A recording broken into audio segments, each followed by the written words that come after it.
From Tiffany. Automatic message from the security system. Got 48 hours to confirm your account. This will help protect your account in the future. Process does not take more than 3 minutes. You know, it'll make you safer. Yeah, you know. So click on it. Yeah, I think I need to click on that. Safer, protect all your passwords and data and everything personal. All right, let's do it. All right. Securing your computer is the first step to keeping your data safe. There are 3 main ways to be safe. Keep your computer up to date, installing antivirus, and using good passwords. Let's talk a little bit about each one. On any computer, you need to keep both the operating system and your software secure. The operating system is most likely some version of either Windows or Mac OS. Microsoft and Apple both set their defaults to automatically download updates, although they may not automatically install them. It's also possible that the automatic updating has been turned off. Some software programs have an option to automatically update or at least automatically check for updates. And in all cases, whether the operating system or in software, programs, apps, whatever you want to call them, you should investigate to see if they have automatic updating features and enable them. When your computer tells you that it has updates to install, you should install them as soon as possible. Most updates either add new features or include fixes to bugs that may cause something to not work quite right. The other thing they often include is security updates. It's very important not to wait to install security updates for your computer and software. That became abundantly clear back in August 2002 when the blaster worm struck. The blaster worm affected tens of thousands of Windows computers that had not installed an update released by Microsoft just a few weeks earlier. When an update is released, it does not mean that the flaw was found just that same day. The publisher discovered the flaw or was informed about the flaw by somebody. They went on to create a fix, they tested the fix, and then they released it out to the public. When an attack exploits a flaw for which no update has been released, we call it a zero-day attack or a zero-day exploit.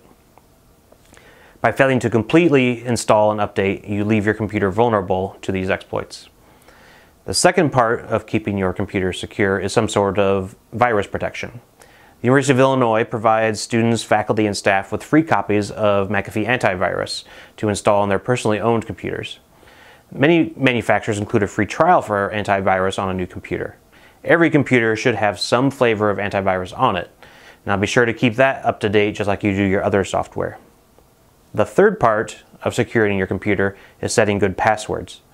Good passwords keep someone from accessing data on your computer without a significant amount of technical resources. Good passwords are needed not only for login, but also on the computer to be able to log into websites. We'll talk more about passwords in another segment though. If you do all these things, keep your computer up to date, use an antivirus program, and use good passwords, you have a pretty good shot at keeping your data secure from casual observers and hackers. An important thing to remember though is that no computer system is 100% secure. There are additional steps we can take though when we want to be more sure that our data is secure. Ooh, my phone.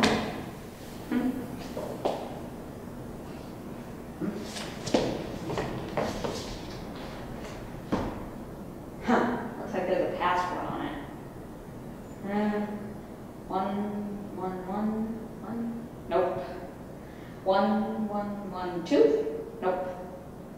1, 2, 3, 4. Ah, good.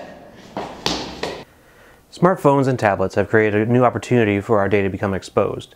Just like we keep our computer up to date, we should keep our devices up to date too.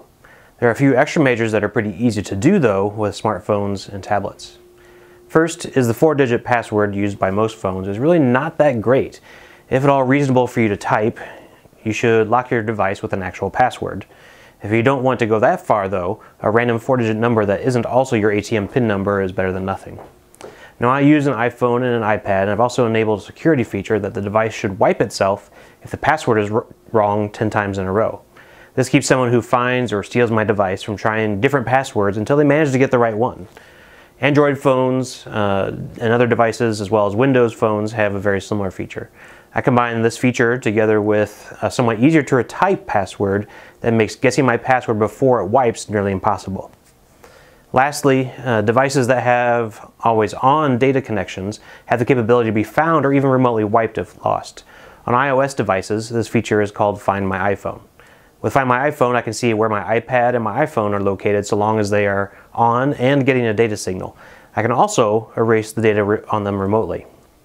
Android devices and other smartphones have similar features or apps you can use. So if you do these few steps, you can make sure that your other devices and not just your computer are going to be safe too.